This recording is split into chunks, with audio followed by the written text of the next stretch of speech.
The day before my son's wedding, the waitress grabbed my arm. "Hide and watch!" I ducked behind the bar. Moments later, my future daughter-in-law and her mother walked in and started coldly discussing their plot. Their faces turned deathly pale when I stepped out and calmly said, "Just 3 words." Before continuing, subscribe to the channel and write in the comments what time it is in your region right now. My name is Stanley Wright. I'm 64 years old and I've lived in Phoenix, Arizona for most of my life. I own 4 restaurants, Wright's Family Dining. Built them from nothing over 30 years. People think the restaurant business is about food. It's not. It's about reading people, understanding what they want, what they need, and most importantly, what they're hiding. I should have seen it sooner with Heather. My son Jeffrey is 32. Good kid, smart, hardworking. He's been my regional manager for 3 years now, and honestly, he's got a talent for the business. After my wife passed away 8 years ago, Jeffrey and I became close. Not just father and son, partners in building something together. 6 months ago, he met Heather Cole at some PR industry event. She was stunning, I'll give her that. Bright, articulate, the kind of woman who lights up a room. She worked as a PR manager for a marketing firm downtown. Jeffrey was smitten from day one. At first, I was happy for him. He deserved someone. But around month 3, things started to shift. Heather began inserting herself into business conversations. "Jeffrey mentioned you're still using the old menu layout," she'd say over dinner. "Have you considered modernizing? I know some great designers." Or, "The social media presence is so dated, Stanley. Let me help you with that." Always helpful, always improving, always critical of how I'd run things for 30 years. Then 2 weeks before the wedding, we had a family dinner. Just the 3 of us at my house. Heather was talking about the wedding plans, the venue, the guest list. Then, as if it had just occurred to her, she said, "You know what would make things so much simpler? If the business was in Jeffrey's name. For tax purposes. It would streamline everything." Jeffrey just nodded along. "Makes sense, doesn't it, Dad?" I kept my face neutral, but my stomach clenched. "I'll think about it." Heather smiled, that perfect practice smile. At the restaurant, I started watching her differently. The way she talked to Rosa, our head waitress who'd been with me for 12 years. Heather's voice would go cold when she thought I wasn't listening. "That's not how you do it in professional establishments," I heard her say once. Rosa looked hurt, but said nothing. The week before the wedding, I arrived at the flagship restaurant for a final walkthrough of the venue setup. The ceremony was supposed to be in 8 days, a small affair at a resort in Scottsdale, but the reception would be at my restaurant. Rosa saw me come in and immediately looked nervous. She kept glancing at me, then at the door, then back at me. Something was wrong. When I walked toward the bar, she grabbed my arm. "Mr. Wright," Rosa whispered urgently, "please, you need to hide behind the bar. Right now, you need to see this yourself." Her face was dead serious. Rosa had worked for me for 12 years. She'd never been dramatic, never caused problems. If she said I needed to see something, I believed her.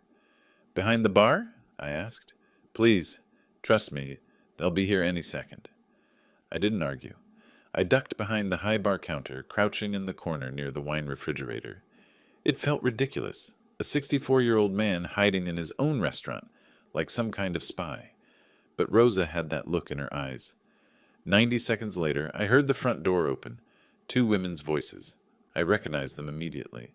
Heather and another woman I'd only met once, her mother, Denise. Rosa busied herself wiping down tables, staying out of sight. The women sat at a table in the far corner. Not close enough to see me, but close enough that I could hear every word if I stayed quiet. "So the old fool still hasn't signed anything over?" Denise's voice was sharp, businesslike. "Not yet," Heather replied. "But he will. Jeffrey's been softening him up. Another week and we'll have the wedding done. After that, Marcus said we move fast." "Marcus? Who was Marcus?" "What about the son?" Denise asked. "Is he completely on board?" Heather laughed. It wasn't the warm musical laugh she used around Jeffrey. This one was cold. "Jeffrey's been easy. 6 months of the right attention, and he'd sign over his own kidney if I asked. The father's the only obstacle." The lawyer said we need to move within 3 months of the marriage, Denise continued. Get Jeffrey to sign the restructuring documents before Stanley realizes what's happening. Once the business transfers to Jeffrey's name, Arizona's community property laws do the rest. My heart was pounding so hard I thought they'd hear it. I fumbled for my phone in my pocket, managed to open the voice recorder app, and hit record. Marcus already drafted everything, Heather said. Power of attorney documents disguised as tax optimization forms. Jeffrey won't even read them. He trusts me completely. Once those are signed, we control the restaurants, the properties, everything. And if the father suspects, he won't. He's so desperate for Jeffrey to be happy, so afraid of being alone. Classic elderly single-parent syndrome. He'll convince himself I'm good for his son right up until we've stripped every asset. They talked for 8 minutes. 8 minutes of cold, calculated discussion about how they'd manipulate Jeffrey, forge documents, use Marcus, their lawyer, to structure the theft legally. They'd done this before. Denise mentioned the last one who'd fought back, but lost everything anyway. Jeffrey wasn't a person to them. He was a mark, a means to an end. After 8 minutes, they stood to leave. I waited until I heard the door close, then stayed crouched for another 30 seconds to be sure. When I finally stood up, Rosa was standing there with tears in her eyes. I heard them planning this yesterday, she said quietly. I didn't know what to do, but you needed to know. I looked at my phone. The recording was there. 8 minutes of pure, undeniable evidence. Thank you, Rosa, I said. My voice sounded calmer than I felt. You may have just saved everything. I walked slowly toward their table, my mind racing. The wedding was in 8 days. They were planning to destroy everything I'd built, and they were using my son to do it. I could confront them. I could call Jeffrey. I could call a lawyer. Or I could do this right. I approached the table just as Heather and Denise turned back toward the restaurant entrance. They froze when they saw me. Heather's face went through a fascinating transformation. Surprise, fear, then that brilliant smile sliding back into place. Stanley, what a surprise. We were just... Stop, I said quietly. Both women went silent. I looked at Heather, then at Denise. Took my time. Let them wonder how much I'd heard. Then I said 3 words. I walked slowly toward their table, my heart hammering, but my face calm. The recording on my phone felt like it weighed 1,000 pounds in my pocket. Heather saw me first. Her eyes widened for a split second before her PR training kicked in. She plastered on that brilliant smile I'd seen her use countless times. Stanley, what a surprise! Her voice was warm, practiced, perfect. Denise froze. Unlike her daughter, she wasn't as skilled at hiding her reactions. I watched the color drain from her face as she calculated how much I'd heard. I stopped at their table, didn't sit, just looked at them both, taking my time. Heather was still trying to maintain the charade, her smile wavering now. Denise had gone completely still, like a predator deciding whether to fight or flee.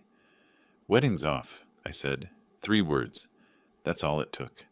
The silence that followed was deafening. I could hear the soft jazz playing through the restaurant speakers, the distant clatter of dishes from the kitchen. Heather's smile finally cracked. What? She tried to laugh, but it came out wrong. Forced. Stanley, what are you talking about? I pulled out my phone, held it up so they could both see it. 8 minutes. Everything you said. All recorded. I let that sink in for a moment. Want to listen? Denise's face turned to stone. She was smarter than her daughter, I'd give her that. She knew exactly what this meant. Heather went even paler, if that was possible. You have 24 hours, I continued, my voice steady and cold. Get out of my son's life. Disappear. Because if you don't, this recording goes to every single client you have, Denise. Every employer Heather's ever worked for. Every business contact. Everyone. I turned and walked away without waiting for a response. Behind me, I heard nothing. Not a word, not a sound. Just stunned silence. My hands were shaking by the time I got to my car, but I felt something I hadn't felt in months. Control. I wasn't their victim anymore. I was their problem. At home, I made copies of the recording, sent one to my lawyer with a brief explanation, uploaded another to a secure cloud service, downloaded it to my computer.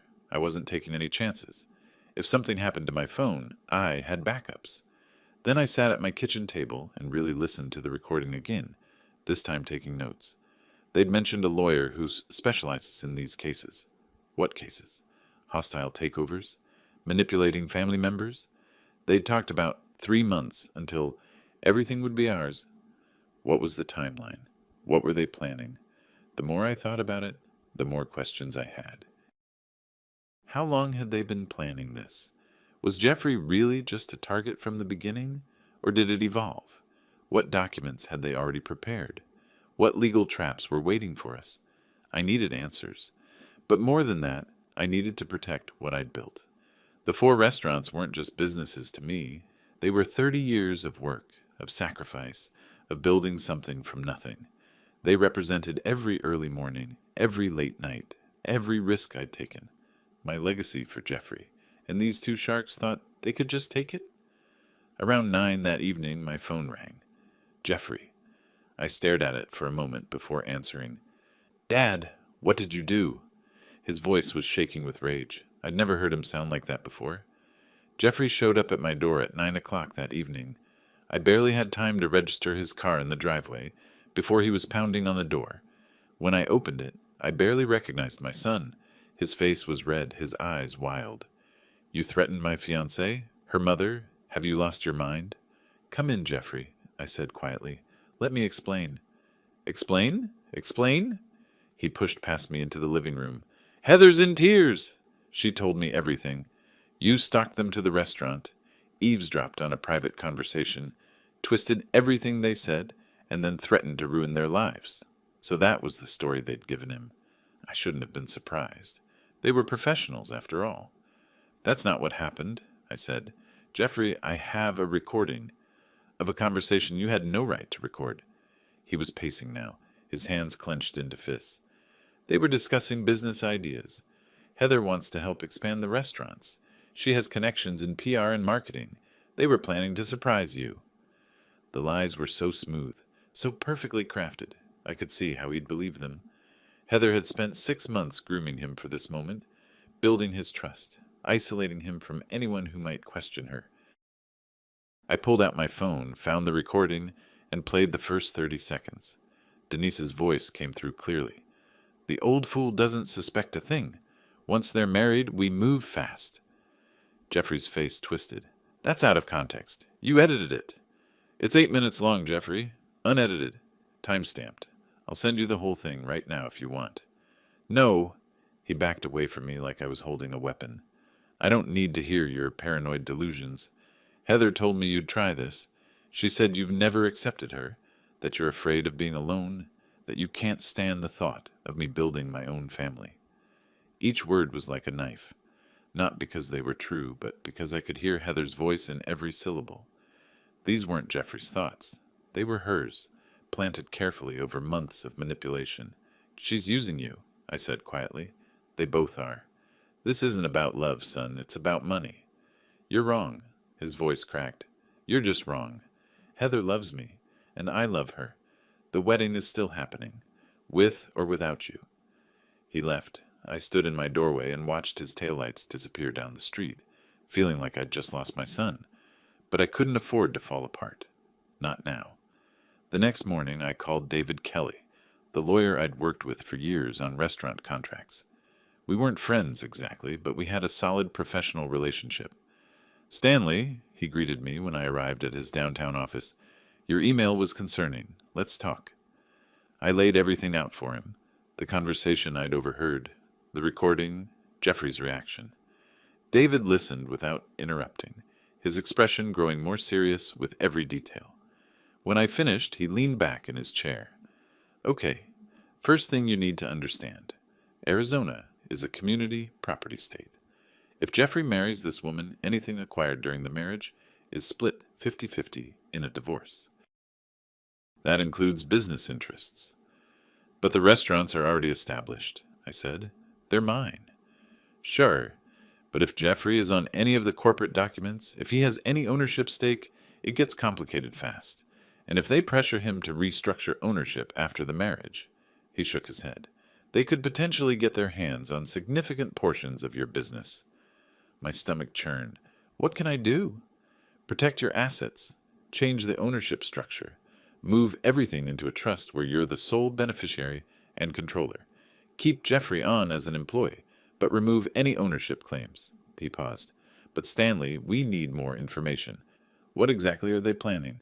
Who's their lawyer? What documents have they already prepared? I don't know, I admitted. Then we need to find out.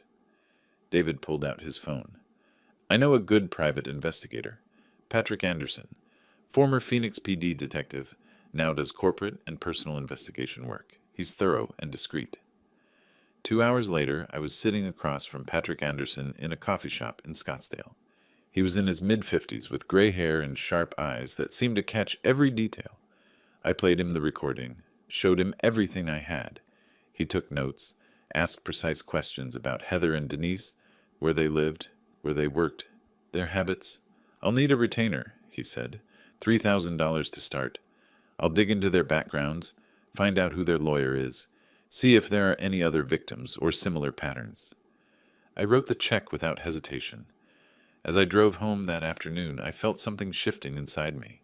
For months I'd been reacting, defensive, trying to make peace, trying to understand why I felt so uncomfortable around Heather, always second-guessing my instincts.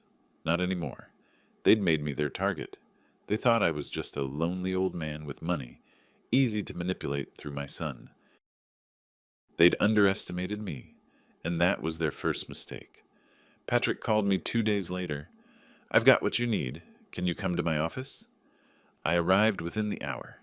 His office was modest, tucked into a strip mall in Scottsdale, but the man himself radiated competence. He spread several file folders across his desk, like a dealer laying out cards. Denise Cole, he began, tapping the first folder.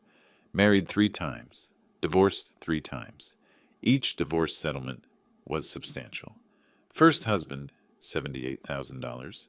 Second, $142,000. Third, $215,000. My stomach tightened. That's over $400,000. $435,000 to be exact. Patrick pulled out 2 legal documents. 2 of those ex-husbands filed appeals claiming fraud.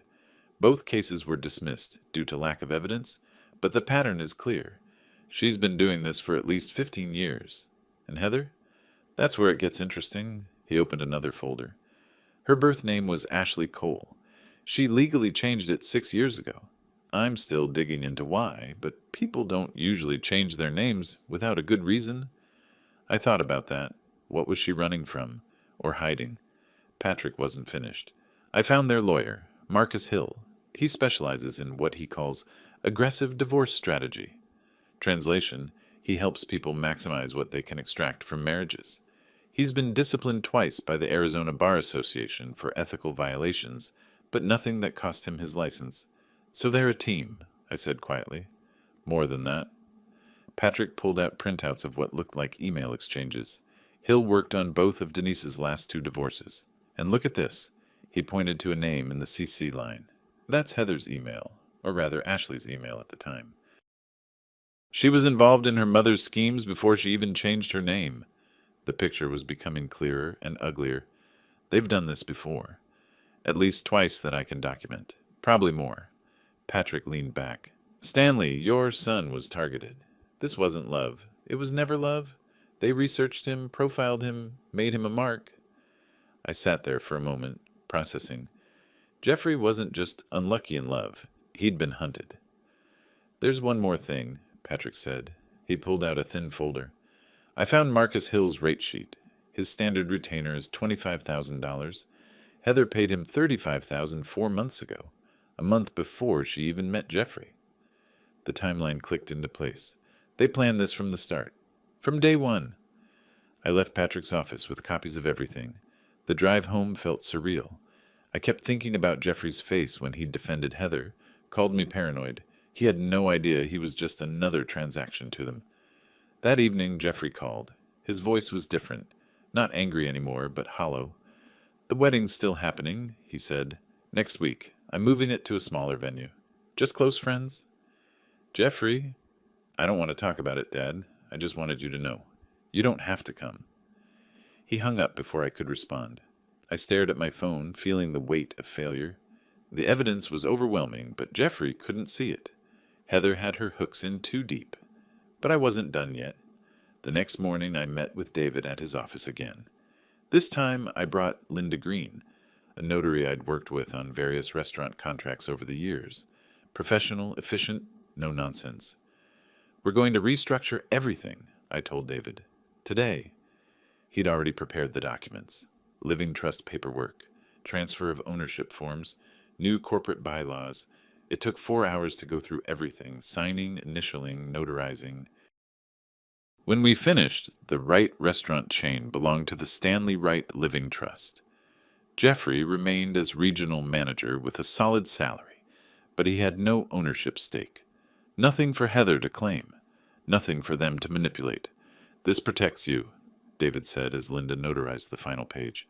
Even if he marries her, even if they try to pressure him into signing anything, he can't give away what he doesn't own. It felt like building a fortress wall. But was it enough? That evening, my phone buzzed with a text from Patrick. Found something important. Come to my office tomorrow morning, 9 a.m. You need to see this. I barely slept that night.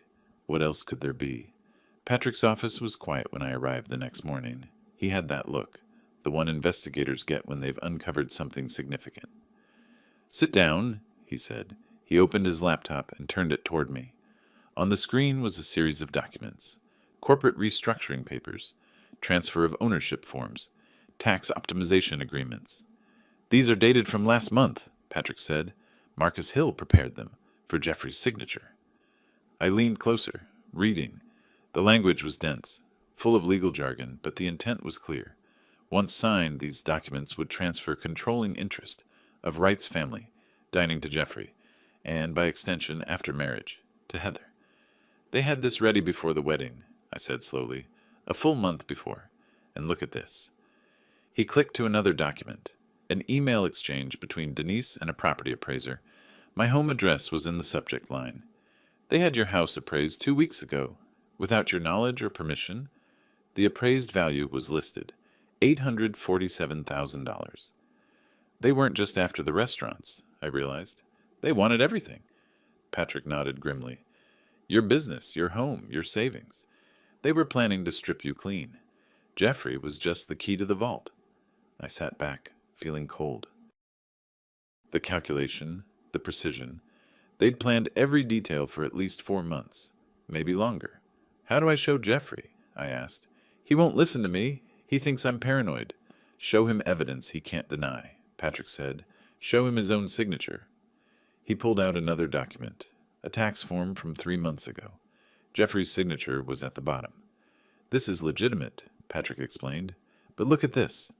He placed another document beside it, a signature card from Marcus Hill's office, supposedly Jeffrey's authorization to prepare the restructuring documents.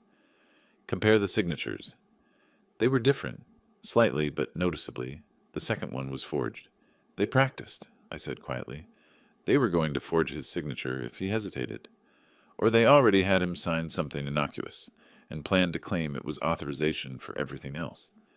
Patrick gathered all the documents into a folder. Take this to him. Show him everything. The whole pattern. Make him understand. I called Jeffrey that afternoon. Meet me at the restaurant, I said. Please, just give me an hour. Dad, I don't... 1 hour. After that, if you still want to marry her, I won't say another word. Long pause. Fine.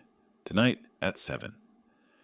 The flagship restaurant was closed on Sundays, so we had privacy. Jeffrey arrived exactly at 7, his face guarded. He'd lost weight, dark circles under his eyes. Heather was destroying him even before the marriage. Thank you for coming, I said. He sat across from me in a booth. You have 1 hour. I opened the folder, started with Denise's history. 3 marriages, 3 divorces, the pattern of escalating settlements. Jeffrey's face remained skeptical. Then I showed him Marcus Hill's background, the disciplinary actions, his specialty in aggressive divorce strategy. Dad, people get divorced. Just listen. I played the 8-minute recording, all of it. Denise's voice, the old fool doesn't suspect a thing. Heather laughing about 3 months, their discussion of manipulating him against me.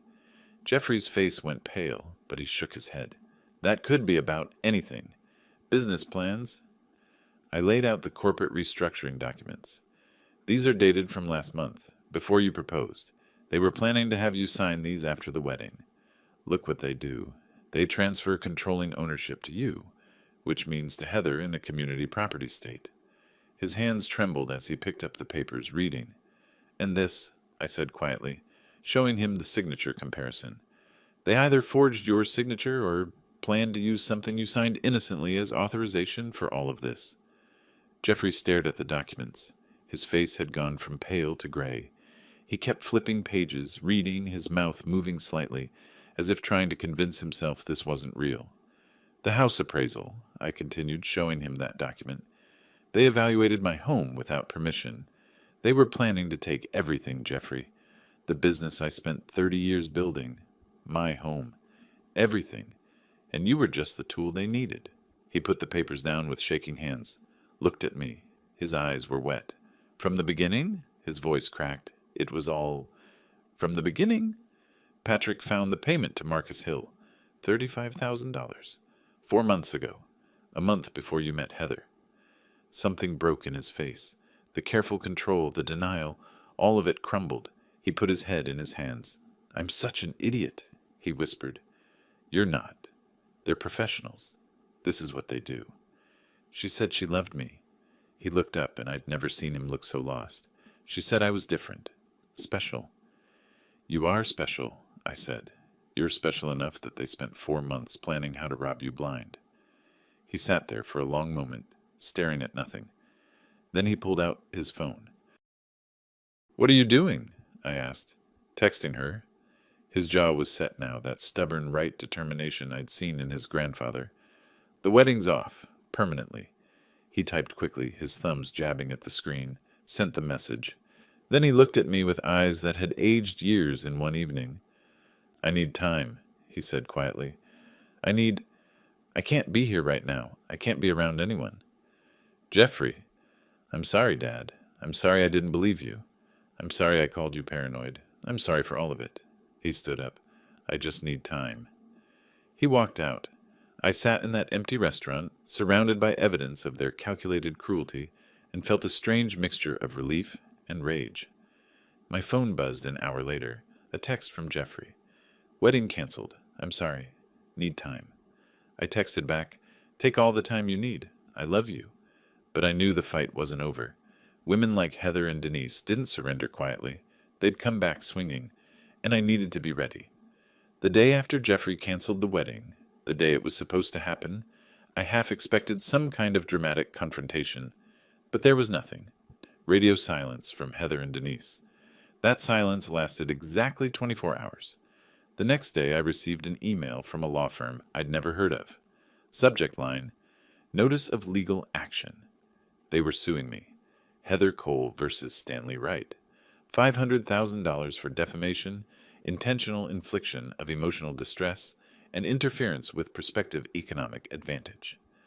The complaint painted me as a controlling, paranoid father who destroyed his son's relationship through false accusations and illegal recording. I forwarded it to David immediately.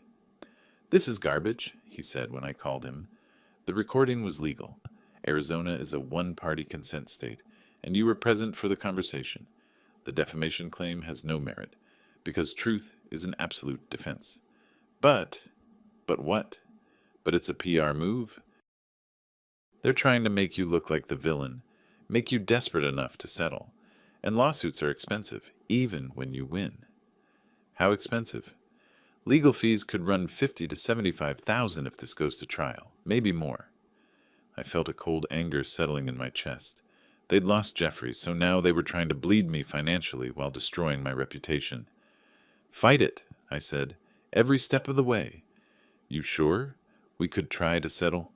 No settlement? I want this on record. Everything they did, everything they planned. I want it documented in court. David was quiet for a moment. Okay, but be prepared. This is going to get ugly. He was right. Within 2 days, Heather had launched a social media campaign. Videos of her crying, talking about how Stanley Wright destroyed my life because he couldn't let his son grow up.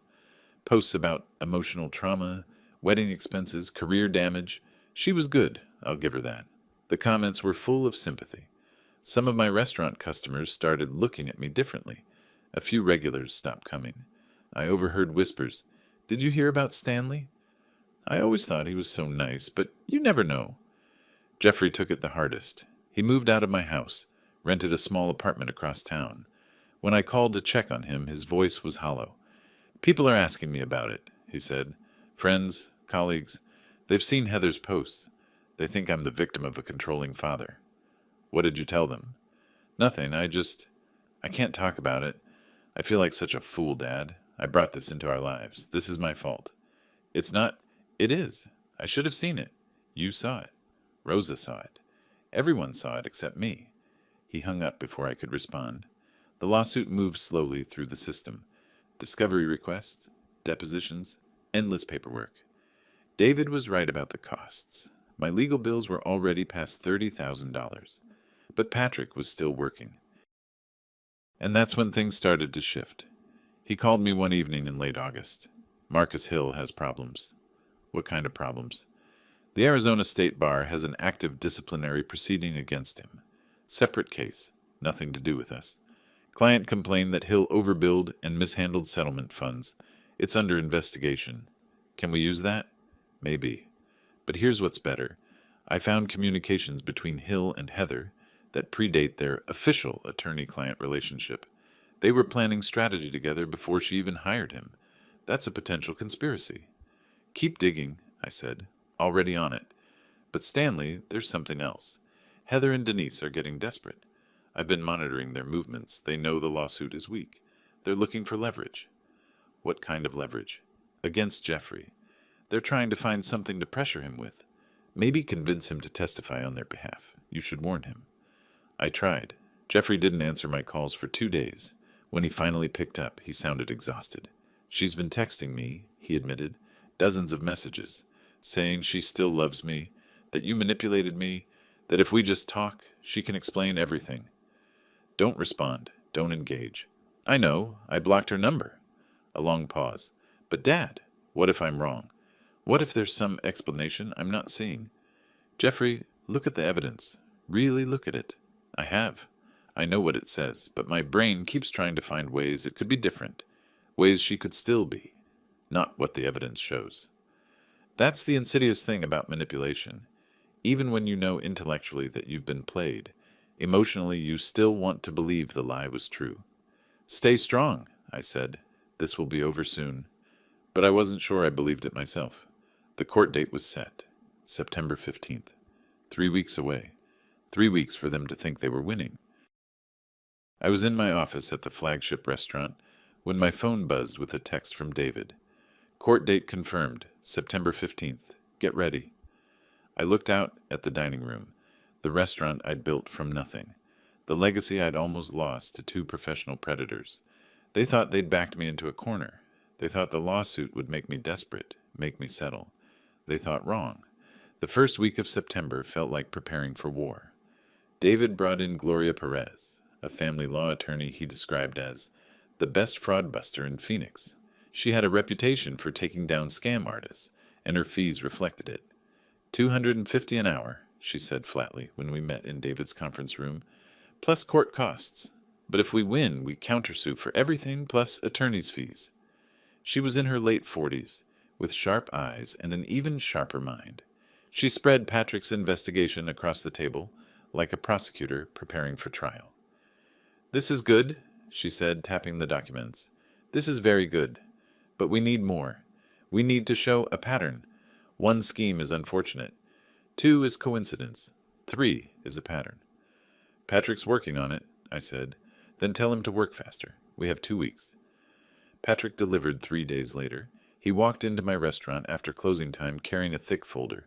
Found victim number 2, he said. Ralph Mitchell, Scottsdale businessman. Divorced 5 years ago from Denise's best friend, a woman named Sandra Hayes. Lost $340,000 in the settlement plus his business. And Denise was involved? Sandra testified in her deposition that Denise coached her through the divorce, taught her how to maximize the settlement. Ralph's lawyer suspected fraud but couldn't prove it. Will he talk to us? He'll testify if we need him. He's been waiting 5 years for someone to expose these people. That same week, Heather ramped up her pressure campaign, not against me, against Jeffrey. She started texting him, dozens of messages. I only knew because Jeffrey finally broke down and showed me his phone. She says she still loves me, he said, his voice hollow. We were sitting in his sparse apartment, surrounded by unpacked boxes. She says you manipulated me, that the evidence was fake, that if I just talk to her, she can explain everything. What did you say? Nothing. I blocked her number. He set his phone down. But Dad, what if I'm wrong? What if there's an explanation? I looked at my son. He'd lost 15 pounds. He wasn't sleeping. And despite everything, part of him still wanted to believe the woman he'd loved wasn't a monster. That's when I knew I had to do something more. How would you like to meet someone? I asked. 2 days later, I arranged for Jeffrey to have coffee with Ralph Mitchell. I didn't tell him why, just asked him to meet with someone who'd been through something similar. They met at a Starbucks in Scottsdale. I wasn't there. This needed to be between them. But Jeffrey called me afterward. Dad! His voice was different, stronger. Ralph told me about Sandra, about Denise. The same playbook, the same lawyer, the same tactics. I know. He lost everything, his business, his savings, $340,000, because he believed someone who said she loved him. Jeffrey, I'm not going back to her, ever. Whatever happens in court, whatever she says, I'm done. I see it now. I really see it. When he said goodbye, I heard something in his voice I hadn't heard in months. Resolve. But I also knew Heather and Denise weren't done. They'd tried manipulation. They'd tried public relations. They'd tried legal pressure. Now they were desperate, and desperate people made mistakes. The mistake came from Marcus Hill. Patrick caught it. A breach of legal ethics so flagrant it was almost comical. In preparing discovery documents for Heather's lawsuit, Marcus had included privileged communications from his other clients, including details from cases he'd worked on with Denise before. He mixed his files, Patrick explained, showing me the documents. See these email headers? These are from the Sandra Hayes divorce. He accidentally included them in Heather's discovery response. Which means he's been working with Denise and her various targets for years. It establishes a pattern of conspiracy, and it proves he's ethically compromised. Mixing client files is a serious violation. Gloria nearly smiled when I showed her. This is the smoking gun. We can prove Marcus, Heather, and Denise have been running this scheme together. Multiple victims, coordinated fraud, conspiracy. What do we do with it? We prepare for war. And when we get to court, we don't just defend, we attack. The week before the court date, something shifted. I could feel it. Heather's social media posts became more desperate, more emotional. She was sensing something wrong.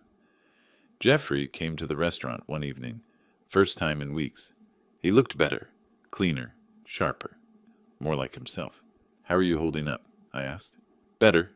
He sat at the bar. I've been thinking. About everything. About the business. About what happens after the trial. What do you mean? I want to come back, not as your regional manager, as your partner. Really learn the business from the ground up. No shortcuts. No special treatment, because I'm your son. I want to earn it. I felt something loosen in my chest. You sure? I was blind, Dad. I let myself be manipulated because I was lazy. I wanted the easy path, the loving girlfriend, the fast promotion, the quick success. I didn't want to do the work. He met my eyes. That ends now. You were never lazy, Jeffrey. You were trusting. There's a difference. Maybe. But trust without wisdom's just naivety. He smiled slightly. Someone smart told me that once. Took me a while to understand what he meant. The night before the court date, I couldn't sleep. I sat in my office at home, surrounded by 30 years of restaurant receipts and business documents. Everything I'd built. Everything I'd almost lost. My phone buzzed. A text from Gloria. Rest up. Tomorrow we end this. I looked at the evidence spread across my desk. The recording, Patrick's investigation, Marcus's ethical violations, Ralph's testimony, the forged signatures, the house appraisal. Everything was ready. Tomorrow, Heather and Denise would walk into that courtroom thinking they were the hunters. They were about to learn they'd been the prey all along. The courtroom was exactly as intimidating as you'd expect. Maricopa County Superior Court, downtown Phoenix. High ceilings, dark wood paneling, the kind of place that makes you feel the weight of the law. I sat at the defendant's table with Gloria Perez on my right and David Kelly on my left. Across the aisle, Heather sat with Denise and their lawyer, Marcus Hill. Heather wore a conservative navy dress, her hair pulled back, minimal makeup, the picture of wounded innocence. Denise looked stern and professional in a gray suit.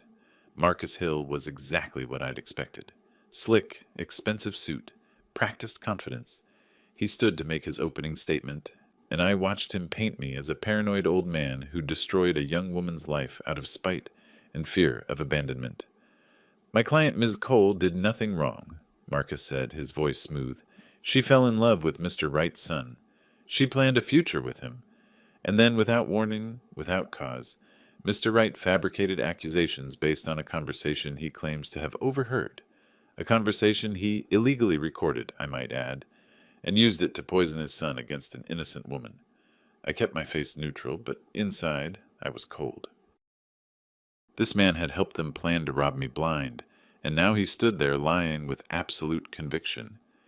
Then it was Gloria's turn. She stood slowly, deliberately, didn't rush to the podium, just looked at the judge, Judge Rogers, a woman in her late 50s with sharp eyes and graying hair pulled into a tight bun. "Your Honor," Gloria began quietly, "this case isn't about a father interfering in his son's relationship. It's about a carefully planned conspiracy to defraud Mr. Wright of his life's work through manipulation, forgery, and exploitation of familial trust." She presented the evidence methodically. First, the 8-minute recording. The entire courtroom listened as Denise's voice filled the space. "The old fool doesn't suspect a thing." Heather's laughter, their casual discussion of timelines and strategies. I watched Heather's face throughout. She kept her expression controlled, but I saw the tension in her jaw, the way her fingers gripped the armrest of her chair. Then Gloria introduced the detective's report. 3 marriages for Denise, 3 profitable divorces. The pattern was undeniable. Marcus tried to object, irrelevant to this case, but Judge Rogers overruled him. "It establishes pattern and practice," she said. "Continue, Ms. Perez." Gloria showed the corporate restructuring documents Marcus had prepared a month before the wedding.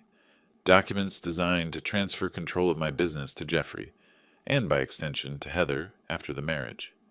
"These documents," Gloria said, holding them up, "were created before my client ever confronted Miss Cole. They prove this wasn't about love. It was about money. Always." Marcus stood to respond, his confidence finally cracking. "Those documents were—" "Let me finish," Gloria cut him off smoothly, "because there's more." She presented the forged signature analysis. Then came Ralph Mitchell's testimony, played via video deposition. Ralph described how he'd lost $340,000 and his business to one of Denise's previous schemes, described the exact same tactics, the exact same patterns, but Gloria saved the best for last. "Your Honor, I'd like to introduce evidence showing that Ms. Cole and Mr. Hill have worked together before." She pulled out documents showing Marcus's involvement in 2 of Denise's previous divorces, with Heather, then Ashley, copied on key emails. "They're not just lawyer and client. They're partners in a pattern of fraud spanning at least 6 years. The courtroom went silent. I watched the color drain from Heather's face. Denise sat frozen, her stone mask finally cracking. Marcus Hill looked like he'd been punched in the gut. "Furthermore," Gloria continued, "we have correspondence between Mr. Hill and Miss Cole discussing strategy for this specific case, including ways to manipulate Jeffrey Wright into signing away his father's assets. This correspondence was obtained through legal discovery and demonstrates clear conspiracy." Judge Rogers leaned forward. "Mr. Hill, do you have a response?" Marcus tried. He really did. Stammered something about misunderstanding, about legitimate business practices, about taken out of context communications. But his voice had lost its conviction. He knew it was over. Judge Rogers looked at the evidence for a long moment. Then she looked at Heather and Denise. "I'm dismissing Ms. Cole's lawsuit with prejudice," she said, Her voice was cold, precise. Furthermore, I'm referring this matter to the State Bar for investigation into Mr. Hill's conduct, and I'm recommending that the County Attorney's Office review these materials for possible criminal charges related to fraud and conspiracy. Heather's face crumpled. Just for a moment, the mask fell completely, and I saw raw panic in her eyes. Denise grabbed her daughter's arm, but her own hand was shaking. Gloria stood again. Your Honor, Mr. Wright would like to file a countersuit for attempted fraud, emotional distress, and damages to his business reputation. We're seeking $750,000 in damages. The gavel came down. Suit filed and accepted. We'll schedule a hearing within 30 days. As we filed out of the courtroom, I saw Heather and Denise huddle with Marcus in the hallway. Their voices were low, urgent. Marcus looked sick. His career was imploding, and he knew it. 3 days later, my phone rang. Unknown number. Mr. Wright? Marcus Hill's voice was different now. Smaller. Defeated. I think we need to talk about settling this matter. The negotiations happened fast. Marcus knew he was drowning, and his only lifeline was cooperation. He met with Gloria privately and spilled everything, not just about Heather and Denise, but about 2 other similar schemes they'd run in the past 5 years, cases he'd helped orchestrate. The Arizona State Bar opened a formal investigation. Marcus gave them everything in exchange for a chance to keep his license with severe restrictions. He sold out his former clients without hesitation, proving that there really is no honor among thieves. 5 days after the court hearing, Gloria called me. They want to settle. Full surrender. They'll drop everything, pay your legal fees, sign NDAs, and agree to never contact Jeffrey again. How much are they offering? I asked. $85,000. It's everything they can scrape together without declaring bankruptcy. I thought about it. I could push for more. Drag this out, make them suffer. But Jeffrey had been through enough. Tell them I accept, but add one more condition. They leave Arizona within 30 days. The settlement was signed a week later. I sat across a conference table from Heather and Denise one last time. They looked hollowed out, defeated. Heather's perfect PR polish was gone. Her eyes were red-rimmed, her face pale without makeup. Denise looked like she'd aged a decade. Neither of them looked at me as they signed the papers. Their signatures were shaky, hurried. They wanted this over as badly as I did. One more thing, I said as they stood to leave. They both froze. I looked at Heather. Jeffrey was a good man. He would have loved you for real if you'd given him the chance. But you saw a target instead of a person. I hope the next time you meet someone, you remember what it cost you to see people as walking wallets. Heather's face twisted. Shame, anger, regret, all mixed together. She opened her mouth like she wanted to say something, then closed it. What could she say? They walked out without a word. Patrick kept tabs on them afterward. They moved to Nevada 2 weeks later, probably looking for fresh targets. But Marcus's cooperation had flagged them in several states' fraud databases. Their game was over, or at least much harder to play. Jeffrey was the hardest part. He came back to work slowly, almost tentatively. The first week he barely spoke, just did his job, managing the restaurants with quiet efficiency. But I could see him watching me differently now, with respect, maybe, or understanding. One evening in mid-October, about a month after everything ended, he came to my house, stood on my doorstep like he wasn't sure he was welcome. "Can we talk?" he asked. We sat in my living room, and for the first time since this whole mess started, we really talked. Not about Heather or the lawsuit or the betrayal, just talked like father and son. "I was an idiot," Jeffrey said finally. "I ignored every red flag. You tried to warn me, and I attacked you for it." "You weren't an idiot. You were in love, or you thought you were." I poured us both coffee. "They're professionals, Jeffrey. They've been doing this for years. You weren't the first, and you probably won't be the last." "How did you know?" he asked. "From the beginning you knew something was wrong." I thought about that.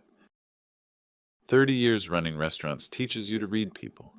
You have to know when someone's genuine and when they're performing. Heather was always performing, always calculating. I could see it in how she treated the staff when she thought no one was watching. He nodded slowly. "I should have trusted you. You're trusting me now. That's what matters." A few days later, on a Friday evening, I held a small gathering at the flagship restaurant. Just family, or what passes for family when it's just you and your son. Jeffrey was there, of course, and Rosa Medina, who I'd given a $10,000 bonus for her quick thinking that day behind the bar. "Mr. Wright, this is too much," Rosa protested when I handed her the check. "You saved us," I told her. "Both of us. You saw something wrong and you acted. That's worth more than money, but money's what I've got to give." She hugged me, tears in her eyes. "Thank you." The restaurant staff gathered around and Jeffrey made a small speech about loyalty and family and second chances. He was finding his voice again, becoming the man I always knew he could be. As the evening wound down, Jeffrey and I stood at the bar where this had all begun, the same bar where I'd crouched and listened to those two women plot to destroy us. "Dad," Jeffrey said quietly, "thank you for not giving up on me, even when I was horrible to you." "You're my son," I said. "I'll always protect you, even from yourself if I have to." He smiled, a real smile, the first I'd seen in months. I looked around the restaurant, my restaurant, the business I'd built over 3 decades, brick by brick, meal by meal, customer by customer. It was safe now, protected. And more than that, Jeffrey and I were solid again, stronger than before, tempered by fire. They'd wanted to make me a victim. 2 predators who saw an old man and his naive son as easy marks. They'd planned it meticulously, moved carefully, struck at what they thought was the perfect moment. But they'd made one critical mistake. They'd assumed that because I was older, I was weak. That because I ran restaurants instead of corporations, I was simple. That because I loved my son, I could be manipulated. They forgot that you don't build a successful business from nothing without learning how to deal with people who want to take what's yours. I'd spent 30 years handling difficult suppliers, aggressive competitors, dishonest employees, and demanding customers. I'd learned to read people, to plan ahead, to protect what mattered. Heather and Denise were just 2 more predators, smarter than most, more polished, better prepared. But I was always one step ahead. If you like this story, please like this video, subscribe to the channel, and share your impressions of this story in the comments. To listen to the next story, click on the box on the left. Thank you for watching.